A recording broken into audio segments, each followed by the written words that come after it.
5 August আজকে আমার কাছে এটি আমার জীবনের ঈদের দিনের মতো একটি আনন্দের দিন। কারণ এই দিন মুক্তি পেয়েছে গোটা বাংলাদেশ, এই দিন বাক স্বাধীনতা মুক্তি পেয়েছে, এই দিন মুক্তি পেয়েছে বিডিআর বিদ্রোহের হত্যাকাণ্ডে যাদেরকে হত্যা করা হয়েছিল সে সকল পরিবারগুলা মুক্তি পেয়েছে। বাংলার মানুষ একটি কথা আমাদেরকে স্পষ্টভাবে জুলাইতে সনদ দেওয়া হচ্ছে। আজকে এই জুলাই সনদ দেওয়ার পরে শহীদ পরিবার সিদ্ধান্ত নেবে এই শব্দগুলো কতটুকু গোলা স্পিডকে ধারণ করতে সক্ষম হয়েছে।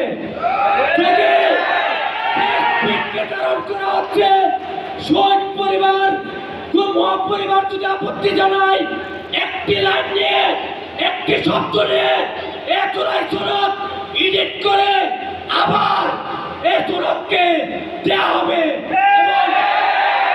জুলাই সনদ কোন রাজনৈতিক দলের সাথে আঘাত করে যদি দেওয়ার চেষ্টা করা হয়, তাহলে বৈষম্যের ছাত্র আন্দোলনের প্রতিনিধিবৃন্দ শহীদ পরিবার আত্মহত্যাদেরকে নিয়ে আবার ডাকতে হবে।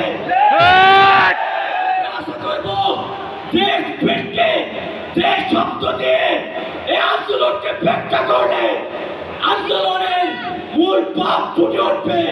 যে ভাষা ব্যবহার করলে আন্দোলনের পাপ ফুটে উঠবে, সেই পাপ প্রকাশ করলে এ সড়ক আমরা মানব। এই সনদ মানব না, তাতে আমি নজর যদি শতবার শহীদ হই, এই শহীদ হওয়ার জন্য আমি প্রস্তুত। আপনারা সবাই কি শহীদ হওয়ার জন্য প্রস্তুত আছেন না?